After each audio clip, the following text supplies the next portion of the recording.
ধরেন আপনি একটা কাজ করেন, এই কাজটা করার জন্য প্রথম 1 থেকে 2 ঘন্টা প্রিপারেশন নিতে হয়। প্রিপারেশন নেওয়ার পরে 6 থেকে 7 ঘন্টা কাজটা করতে হয়। কাজ করার পরে আপনি যে টাকা পান, এই টাকা নিয়ে কিছুটা দূরে অন্য একটা জায়গায় যান।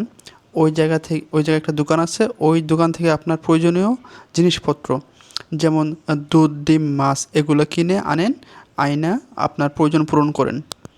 অথচ এই জিনিসগুলো পাওয়ার জন্য আপনাকে 2-3 ঘন্টা প্রিপারেশন, 6-7 ঘন্টা কাজ, তারপর যাওয়া, এই কোনো কিছুই করতে হইতো না। শুধুমাত্র আপনি যে জায়গায় আছেন ওই জায়গায় এই জিনিসগুলো উৎপাদন করলে আপনি এমনিতেই জিনিসগুলো পেয়ে যেতেন। এই যে টাকা ইনকাম করে অন্যের উৎপাদিত জিনিস যে আপনি সহজে নিয়ে আসতে চাইতেছেন, এটা প্রতিনিয়ত কঠিন হইতেছে। আপনি যত টাকা ইনকাম করতেছেন তা দিয়ে আপনার প্রয়োজনীয় জিনিসপত্র আসতেছে না। আবার আপনি যে জায়গায় টাকা ইনকাম করতে যাচ্ছেন ওই জায়গাটাও আপনি আগের মতো ফ্রি পাচ্ছেন না। তবুও কিন্তু আপনি আপনার পদ্ধতি পরিবর্তন করতে পারতেছেন না। কিন্তু কেন? কারণটা খুবই সিম্পল। টাকা ইনকাম করা ছাড়া অন্য কোনো পদ্ধতি আমাদের জানা নেই। ওই যে কাজের আগে 2 ঘন্টা প্রিপারেশন নেওয়ার কথা বলেছিলাম, ওই প্রিপারেশন নেওয়ার সময় আমরা শুধু টাকা ইনকাম করা যায় কীভাবে ওইটার প্রিপারেশন নিচ্ছি। অন্য কোনো কাজের প্রিপারেশন আমরা নাই আমাদের ছাত্র জীবনে। এই যে আমরা আর কোনো কিছু শিখে নাই, আর কোনো কিছুর প্রিপারেশন নাই, এটার ফায়দারা নিতেছে দেশীয় বড় বড় কোম্পানিগুলো, মাল্টিন্যাশনাল কোম্পানিগুলা। ওরা জানে আমাদের আর কোনো জায়গা নেই যাওয়ার। আসল সমস্যা এটা না, আসল সমস্যাটা এটার থেকে আরও বড়। যখন সারা জীবন একটা জিনিসই শিখে আসলাম আর আইসা এখন দেখলাম যে এটার ডিমান্ড নাই, আর যে ডিমান্ড থাকলেও এটার সাপ্লায়ারের অভাব নাই, তখন উপায় কী? তখন উপায় একটাই, এই যে ছাত্র জীবনে প্রিপারেশন নিলাম একটার জন্য, এত পরিশ্রম করলাম, সময় দিলাম একটার পিছনে, জীবনের মূল্যবান সময়টা যে সময় এনার্জিতে ভরপুর থাকে তখন ওই সময়টা দিলাম একটার পিছনে, কিন্তু করতে হইব আরেকটা কাজ, যেই কাজ প্রিপারেশন ছাড়াও করা যায়, যে কাজ যে কেউই করতে পারে। আর এরকমটাই হইতেছে আজকে সব জায়গায়। যেটা হইতেছে না ওটা হচ্ছে আমাদের শিক্ষা হইতেছে না। আমরা মূলত সেফ গেম খেলতে চাই।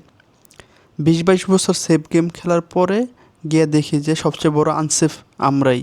এবার একটু কল্পনা করেন যারা এই সেফ গেমটাও ভালো করে খেলতে পারে না, খেলতে না পারলেও 20-22 বছর খেলতেই থাকে, তাহলে শেষে গিয়ে তাদের অবস্থাটা কী হয়?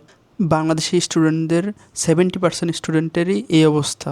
তারা এই গেমটা খেলতে না পারলেও ধাক্কায় গিয়ে গ্র্যাজুয়েশন কমপ্লিট করে, মাস্টার্স কমপ্লিট করে, শেষে গিয়ে ওই নির্মম পরিণতির শিকার হতে হয়। আলোচনা তাদেরকে নেই, তাদের পড়ালেখা কতটুকু করা দরকার ছিল, কোথায় গিয়ে ছাড়ার দরকার ছিল, ছেড়ে কোনটা ধরার দরকার ছিল, এসব নেই। মূলত তারা যদি ঠিক সময় মতো ছাড়তে পারতো তাহলে 1-2টা হুঁচট খাইলেও তারা ঠিক জিনিসে ধরতে পারতো। আর ঠিক জিনিস যদি একবার ধরতো তাহলে তার লাইফটাও ঠিকঠাকভাবে আগাতো। আসলে পড়ালেখা শেষ করার জিনিস না, পড়ালেখা ইউজ করার জিনিস। আর আমাদের দেশের শিক্ষার্থীরা পড়ালেখা শেষ করার পিছনে দৌড়াইতে শেষ পর্যন্ত গিয়ে কী শেষ করছে এটাও বোঝে না। আর মানে কোন জায়গায় ইউজ করবো ওই জায়গাও খুঁজে পায় না। এখন কথা হলো এমনটা হয় কেন? আমি মনে করি এমনটা হওয়ার পিছনে শিক্ষার্থীদের যতটা দায় আছে তার থেকে বেশি দায় আছে অভিভাবকদের এবং শিক্ষক শ্রেণীর। এমনটা হওয়ার প্রধান কারণ হলো আমাদের দেশের অভিভাবক যারা আছে তারা বেশি মানে সেফ গেম খেলতে চায়, সেফ জিনিসটা বেশি চায়। এই সেফ খুঁজতে গিয়েই তাদের ছেলেমেয়ের জীবনটা তারা আনসেফ করে ফেলে। অভিভাবক যারা আছেন আমার সাথে একমত হইতে পারতেছেন না, তাদেরকে আরেকটা উদাহরণ দেই। এই উদাহরণটা আপনারা শুনলে আশা করি আপনাদের চক্ষু খুলে যাবে। এই যে দেখেন পুরো পৃথিবীতে বড় বড় ভার্সিটিগুলোতে প্রতি বছরই স্কলারশিপ দেওয়া হয়। যারা প্রকৃতপক্ষে মেধাবী তারা ওই স্কলারশিপে পড়ালেখা করতে পারে। আর এই স্কলারশিপ পেয়ে অনেক দরিদ্র দেশের মেধাবী শিক্ষার্থীরা ওই দেশে গিয়ে ফ্রি পড়ালেখা করার সুযোগ পাইতেছে।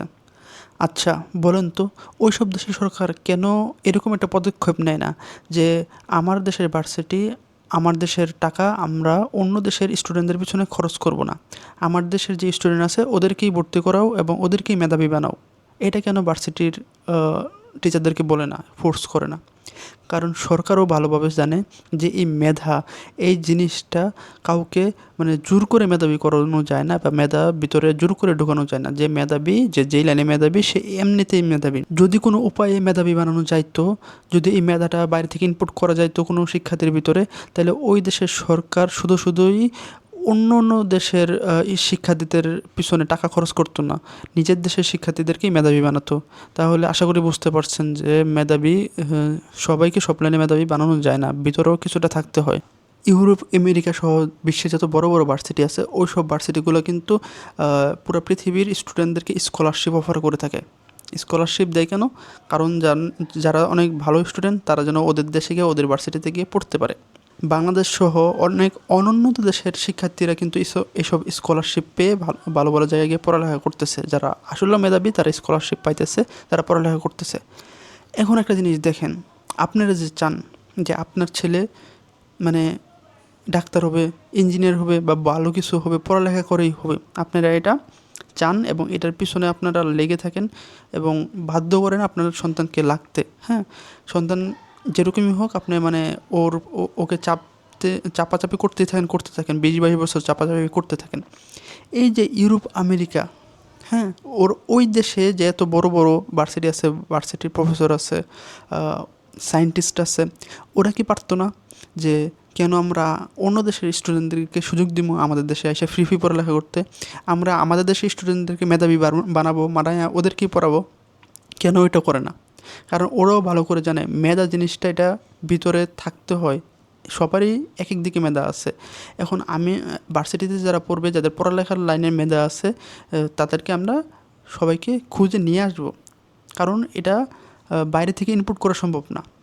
যদি এরকমই হতো, বাইরে থেকে ইনপুট করা সম্ভব হতো, তাহলে ওই দেশের সরকার বলতো যে আমাদের দেশের যে স্টুডেন্ট আছে ওদেরকে তুমি মেধাবী করাও, মেধা বাইরে থেকে ইনপুট করাও, বাইরে দেশের মেধাবী স্টুডেন্ট আমি কিসের জন্য আনবো? ওরা এটা করতেছে না, কারণ কি? কারণ এটা সম্ভব না। আলোচনার এই পর্যায়ে আপনাদের মাথায় প্রশ্ন আসতে পারে যে আমি কি পরিমাণ মেধাবী আর কতটুকু পর্যন্ত পড়ালেখা করব, কখন গিয়ে পড়ালেখাটা ছাড়বো, এটা আমি বুঝবো কীভাবে? কারণ এটাই সবচেয়ে গুরুত্বপূর্ণ একটা বিষয় এবং এটাই টার্নিং পয়েন্ট, যে আমার যাত্রা কোন জায়গায় থামাবো, কোন জায়গায় আমি বাঁক নেব, কোন জায়গায় আমি কোন লাইনে যাব। এই লাইনটাই সবচেয়ে গুরুত্বপূর্ণ বিষয়। একই লাইনে চলতেই থাকলাম তাহলে লাইফে তেমন কিছু পাওয়া যাবে না যদি লাইনটা আমার অনুকূলে না থাকে। এই ক্ষেত্রে কয়েকটা জটিল উপায় আছে, যে উপায়গুলো আমাদের অবলম্বন করতে হবে এবং অবলম্বন করার পরে যাই রেজাল্ট আসুক সেটা মেনে নিয়ে সামনের দিকে আগাতে হবে। যেমন আমাদের দেশে কি হয়, যারা অ্যাভারেজ স্টুডেন্ট বা যারা খারাপ স্টুডেন্ট তারা প্রতি বছরই প্রতি সেমিস্টারই খারাপ করতেছে এবং বলতেছে পরে ভালো করে পড়বে, আবার খারাপ করতেছে, আবার বলতেছে পরে ভালো করে পড়বে। এরকম করে 5 বছর, 7 বছর, 10 বছর, 12 বছর, 20 বছরও তারা অতিক্রম করে ফেলতেছে, ভালো করে পড়া আর হয় না। তাহলে এটা হলো সময়ের অপচয়, জীবনের অপচয়। এত বেশি সময় নেওয়া যাবে না। 1বার 2বার 3বার ট্রাই করে যদি পড়ালেখাটা না হয় তাহলে এটা স্কিপ করতে হবে। এমন হতে পারে যে তার পড়ালেখাটা ভালো হইতেছে না, কিন্তু পড়ালেখা স্কিপ করার পরে যে কাজটা করতেছে সেই কাজটা সে অনেক ভালো করতেছে। আসলে আমরা পড়ালেখা করি তো কোনো একটা কাজই করার জন্য, কাজটা ভালো করে করার জন্য, তাই না?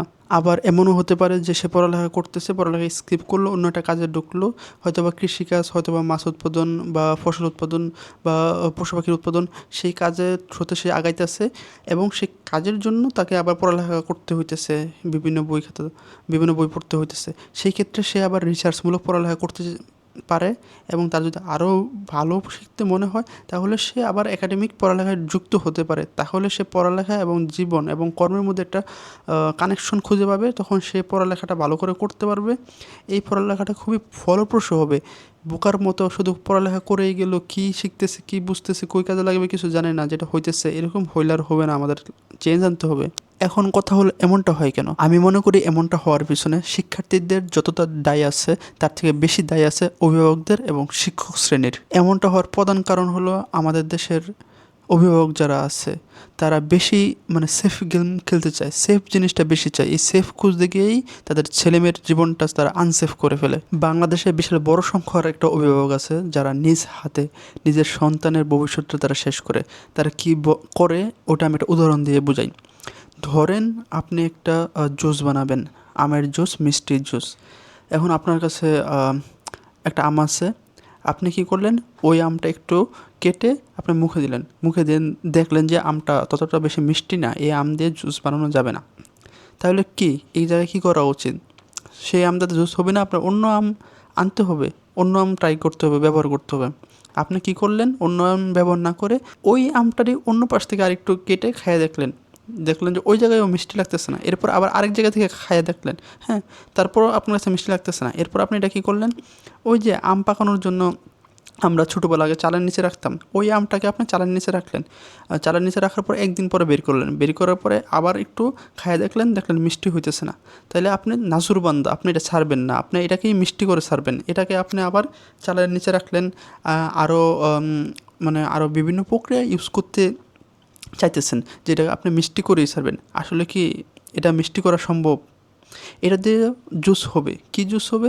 যে জুসটা একটু টক টক, ওই জুসটা এটা দিয়ে হবে, মিষ্টি জুস এটা দেওয়া হবে না। এটারও কার্যকারিতা আছে, কিন্তু এক জায়গাটা আপনি আরেক জায়গায় লাগানোর চেষ্টা করতেছেন, আহামরি চেষ্টা করতেছেন, এতে নিজের এনার্জি যেমন ক্ষতি হইতেছে, এবং ঠিক সেমভাবে আমের এনার্জিটাও নষ্ট হইতেছে, আমটাও নষ্ট হয়ে যাচ্ছে। আরও সহজভাবে বুঝতে গেলে অভিভাবকরা কী করে, তারা মাছকে চায় গাছে ওঠানো শেখাইতে, আর ধরেন যে গরু ছাগল ওটা রেখে চায় পানির নিচে সার্ভাইভ করা শেখাতে।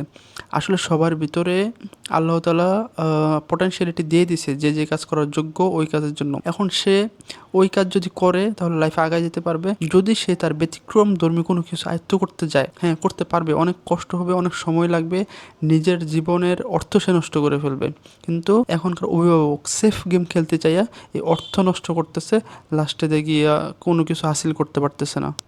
এই ক্ষেত্রে কয়েকটা জটিল উপায় আছে, যে উপায়গুলো আমাদের অবলম্বন করতে হবে, এবং অবলম্বন করার পরে যাই রেজাল্ট আসুক সেটা মেনে নিয়ে সামনের দিকে আগাতে হবে। যেমন আমাদের দেশে কি হয়, যারা অ্যাভারেজ স্টুডেন্ট বা যারা খারাপ স্টুডেন্ট, তারা প্রতি বছরই প্রতি সেমিস্টারই খারাপ করতেছে এবং বলতেছে পরে পরে ভালো করে পড়বে, আবার খারাপ করতেছে, আবার বলতেছে পরে ভালো করে পড়বে। এরকম করে 5 বছর, 7 বছর, 10 বছর, 12 বছর, 20 বছরও তারা অতিক্রম করে ফেলতেছে, ভালো করে পড়া আর হয় না।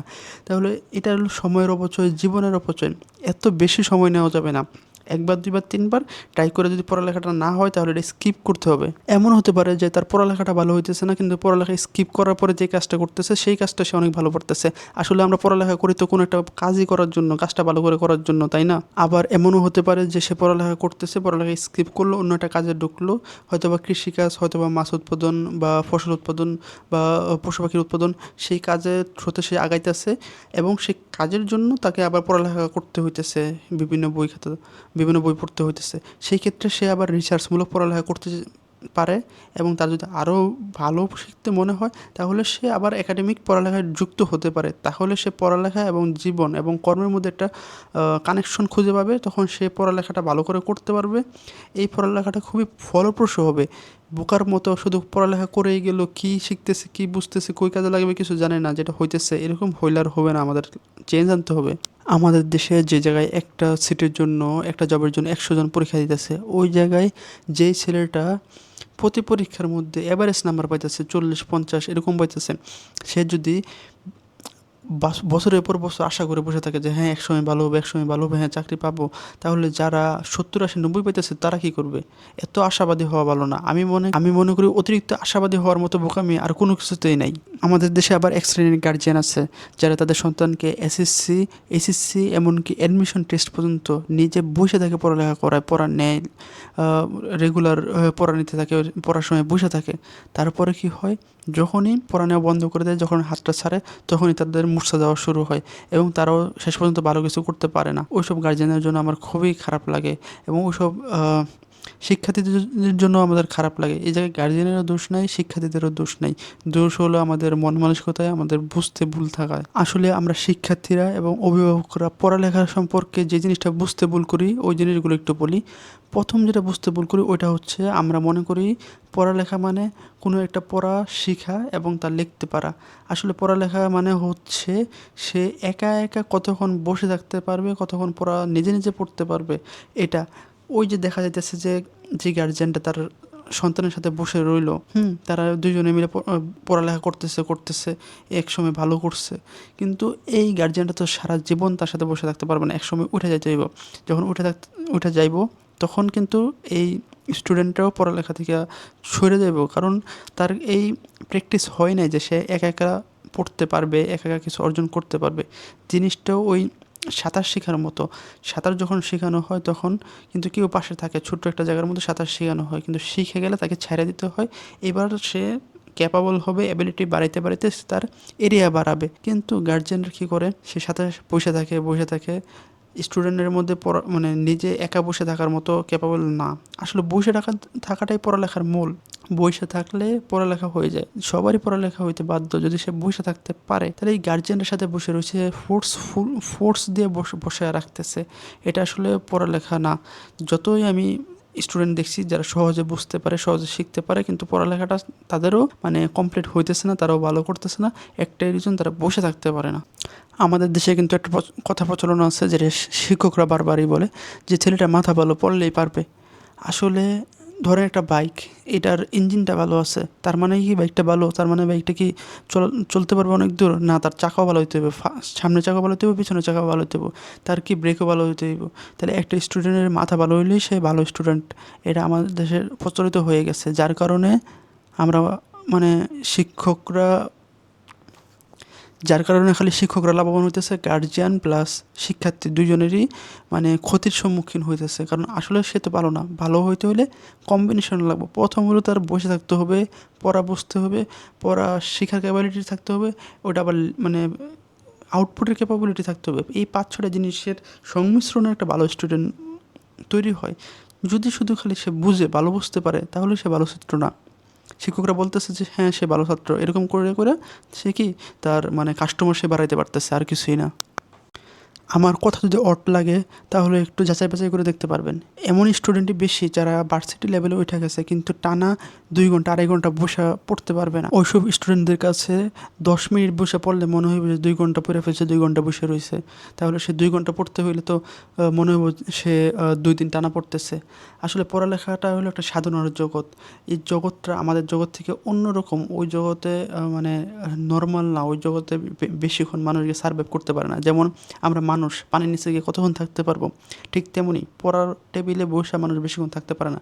যে সাধনা করে এই সময়টা বাড়াইতে পারছে সেই মানে পড়ালেখার ক্ষেত্রে এক ধাপ আগায় গেছে। আমি বলি না সেই একদম ভালো ছাত্র, এটা না। বসে থাকার পরে আরও কিছু ক্রাইটেরিয়া আছে। বসে থাকাটা হলো প্রথম শর্ত। বিষয়টা হলো এরকম, একটা বাইকের ইঞ্জিন খুব ভালো, তারপর এটা সার্ভিস মানে স্মুথ খুব চলে এবং এটা কমফোর্টেবল খুব, কিন্তু বেশিক্ষণ চলতে পারে না। মানে চলেও অনেক স্পিড তোলা যায়, কিন্তু বেশিক্ষণ চলতে পারে না। তাহলে ওই বাইক নিয়ে কি বড় যাত্রা করা যাবে? ঠিক সেম, যে স্টুডেন্টরা বুঝেও ভালো, শিখতে পারেও ভালো, কিন্তু বেশিক্ষণ পড়তে পারে না, সে আসলে প্রকৃত ভালো স্টুডেন্ট না। তারপর ধরলাম আরেকটা স্টুডেন্ট যে ঘন্টার পর ঘন্টা বসে থাকতে পারে, কিন্তু সে সহজে কোনো কিছু বুঝে না। একটা 5 মিনিটের জিনিস বুঝতে তার ঘন্টা লেগে যায়, তাহলেও সে যোগ্য স্টুডেন্ট না। আবার ধরলাম আরেকজন বসে থাকতে পারে, আবার বুঝতেও পারে, কিন্তু সে এটা মনে রাখতে পারে না, তাহলেও কি সে যোগ্য স্টুডেন্ট না। তাহলে কথা হচ্ছে যার যে জায়গায় ল্যাকিংস আছে সে ওইটা পূরণ করবে, এটাই প্রকৃত শিক্ষা। তাহলে যার মধ্যে যেসব ল্যাকিংস আছে এগুলো যদি পূরণ করতে পারে তাহলে সে পড়ালেখা করেও মজা পাবে এবং পড়ালেখা করে ভালো কিছু করতে পারবে। এখন কথা হলো সেটা কয়দিনে ল্যাকিংসটা পূরণ করবে। ধরেন একজনের মধ্যে সে বের করলো, তার মধ্যে 2টা ল্যাকিংস আছে, সে বসে থাকতে পারে না আর পড়াটা বুঝে তাড়াতাড়ি কিন্তু মনে রাখতে পারে না। এখন সে এই ল্যাকিংসটা পূরণ করার জন্য বছরের পর বছর 15, 20, 22 বছর পার করে দেবে? না, এটা করলেও হবে না। তার একটা সময় নিতে হবে যে এই সময়ের মধ্যে আমি এই ল্যাকিংস দুটো পূরণ করব। হতে পারে এটা 4 মাস 6 মাস পূরণ করার পরে সে পড়ালেখা স্মুথলিভাবে চলবে। তাহলে সে পারলো না মানে তার বুঝতে হবে যে পড়ালেখাটা তার জন্য না, তার অন্য লাইনে যেতে হবে। তাহলে সে নিজেকে আরেকটা সুযোগ দিতে পারেন যে এবার পারলাম না, আরেকটা সুযোগ দিই, আরেকটা সুযোগেও সে এটা পূরণ করার চেষ্টা করলো, পারলো না, তাহলে কি একই কথা, তার অন্য লাইনে যেতে হবে, ওই লাইনে হয়তো সে ভালো করবে। তার যদি পড়ালেখার প্রতি ভালোবাসা থাকে সে নিজেকে আরেকবার সুযোগ দিতে পারবে, আরেকবার সুযোগ দিবে। সে 3বারও যদি না পারে তাহলে তো অবশ্যই তাকে এটা স্কিপ করতে হবে পড়ালেখাটা। এখন সে মানে এই চেষ্টাটাই করতে পারে না বা চেষ্টাটা করেই না, কিন্তু সে শুধু লাইগা রইলো গাধার মতো, তার গার্জিয়ান তার অভিভাবক তাকে চাপাচাপি করতেই থাকলো। তাহলে কি হবে? সে আলটিমেটলি পড়ালেখা কেমনে করতে হয়, পড়ালেখা কোনটাকে পড়ালেখা বলে এটাই সে বুঝলো না, এটাই সে শিখলো না, সে খালি করলো, কী করলো আল্লাহই জানে কী করলো। এরকম হলে সে যে কাজটা করতো ওই কাজটাও ভালো করে করতে পারলো না এবং পড়ালেখাটাও ভালো করে করতে পারলো না, এবং শেষ আলটিমেটলি সে কি এই চাকরির বাজারে, এই প্রতিযোগিতার বাজারে সে ছিটকে গেল। সে যদি অন্য দিকে চলে যেত, এই 20-22 বছর লাগে পড়ালেখা শেষ করতে, সে যদি ক্লাস 8-9 পর্যন্ত পড়ালেখা করার পরেও সে অন্যদিকে মুভ করতো, সে আরও 10-12 বছর পাইতো। এই 10-12 বছরে যে কোনো লাইনে ভালো হওয়া যায়। দরকার হইলে 1-2টা লাইন হুঁচট খেলে আরেকটা লাইনে সে উঠতে পারবে বা আরেকটা লাইন সে আঁকড়ে ধরতে পারবে, সে ভালো করতে পারবে, কিন্তু সে পড়ালেখাও করতেছে না, অন্য লাইনে যাইতেছে না। সে ক্লাস 8-9-এর পরে আরও 10-12 বছর সে ভালো করে পড়ালেখা না করেও এটার মধ্যে সে ধাক্কা খাইতে খাইতে খাইতে কাটায় দিল। তাহলে আলটিমেটলি তারা দেশের বোঝা হবে না, তাহলে দেশের বোঝা হবেটাকে? এখন তো ইন্টারনেটের যুগ, সংবাদ সবার হাতের নাগালে। আপনারাই ভালো জানেন বাংলাদেশে পড়ালেখাটাকে যতটা মূল্যায়ন করা হয়, এটার জন্য যতটা চাপাচাপি করা হয়, এটার পিছনে যতটা দৌড়াদৌড়ি করা হয়, বিশ্বের অন্য কোনো দেশে এতটা করা হয় না। আসলে যদি ওইসব দেশে করা হতো তাহলে ওই দেশগুলোতে উন্নত হতো না। তাহলে যেহেতু তারা বেশি বুঝে, বেশি মেধাবী, হ্যাঁ তারা বেশি উন্নত, তারা যে কাজটা করতেছে না, আমরা এই কাজটা কেন করতেছি? এই যে সেফ গেম খেলতে চাই, সেফ গেম খেলতে চাই আর নিজেদের লাইফটাকে আনস্টেবল, আনসেফ করে দিতেছি। আমাদের এটা থেকে যত তাড়াতাড়ি আমরা বের হতে পারবো সবার জন্য ভালো। যারা পড়ালেখা করতেছে ওদের জন্য ভালো, যারা পড়ালেখা করতেছে না বা করবে না ওদের জন্যই ভালো। একটা সমতা বজায় আসবে। কেউ কেউ আবার বলবে যে মানুষ চাইলে কি না পারে, মানুষ চাইলে উঠতেও পারে, মানুষ এখন উঠতেছে। আসলেই মানুষ কি আসলে উঠতেছে, নাকি মানুষ বসে আছে প্লেন উঠতেছে, মানুষ বসে আছে হেলিকপ্টার উঠতেছে? তাহলে এখন অনেকে আবার এটাও বলতে পারে যে মানুষ পড়ালেখা করছে বলেই এখন বসে বসে উঠতে পারতেছে। আসলে পড়ালেখা করেই হেলিকপ্টার বানানো হয়েছে না, প্লেন বানানো হয়েছে না, এগুলো বানানো হয়েছে চেষ্টা করে, রিসার্চ করে, এবং এগুলোকে উন্নত করার জন্য পড়ালেখা করা হইতেছে বা পড়ালেখা করা হয়।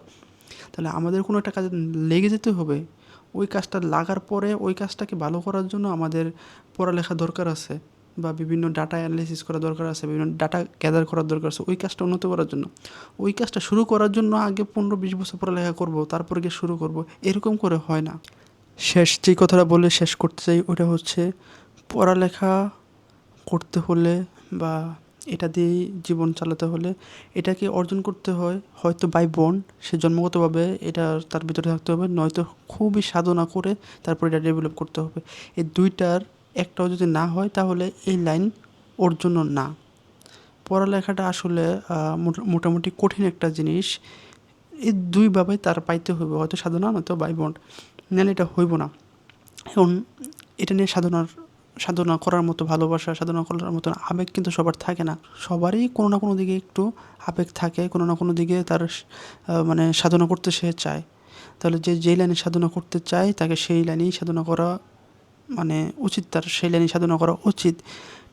নয়তো তারও জীবনের যেই নয়তো তার জীবনেরও ভারসাম্য নষ্ট হবে, তার আশেপাশের মানুষের জীবনেরও ভারসাম্য নষ্ট হবে। তাই আমাদের উচিত এগুলো নিয়ে আরও ভাবা, চিন্তা করা, যে পরীক্ষাগুলো বলছে এইসব পরীক্ষা করে তারপর ডিসিশন নেওয়া যে পড়ালেখা আর কতটুকু করব, নাকি এবার স্কিপ করব, নাকি অন্য লাইনে যাব, অন্য লাইন ধরবো। অন্য কোনো কাজ করা কিন্তু দোষের কিছু না। আমরা পড়ালেখা সবাই করতেছি কোনো না কোনো কাজ করার জন্য। আর আমরা আশা করি অনেক বড় হয়ে যাব, অনেক ভালো কিছু হয়ে যাব। আসলে ব্যবসা বাণিজ্য করে, কৃষিকাজ করে, তারপর কি এগুলো করে অনেক ভালো কিছু হওয়া যায়। এখন তো অ্যাভেলেবেল, এখন তো আমরা আমাদের চোখের সামনেই প্রমাণ।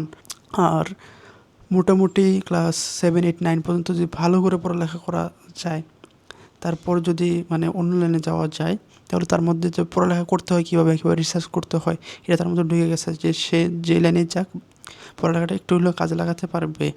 আর যে পড়ালেখার মধ্যেই থাকতে পারবে, সেও তার লাইফে আগায় যেতে পারবে। তাহলে আমাদের ক্লাস 6, 7, 8 সর্বোচ্চ 9-এ উঠা নিজেদেরকে একবার রিচেক দেওয়া দরকার যে আমি কোন লাইনে যাইতেছি, এই লাইনটাই আমার জন্য ঠিক আছে নাকি লাইন বদলানো উচিত। তারপর আবার রিচেক দেওয়ার পরে আমাদের লাইন ধরা দরকার।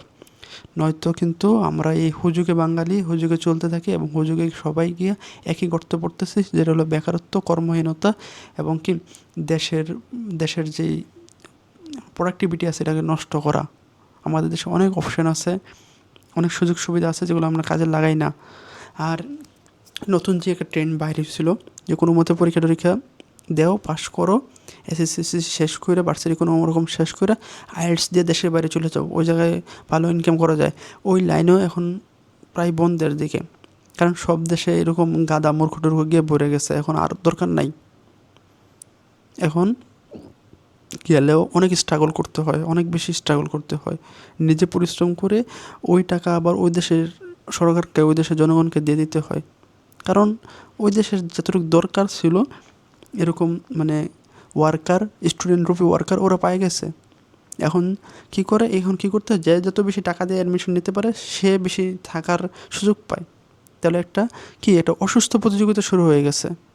তাহলে আমরা সবাই সময় থেকে ডিসিশন নিই, আসলে যে লাইনে গেলে ভালো হবে দেশ ও জাতির, এবং নিজের ওই লাইনে আমরা সাহস নিয়ে অগ্রসর হই। এই ছিল আমার আলোচনা।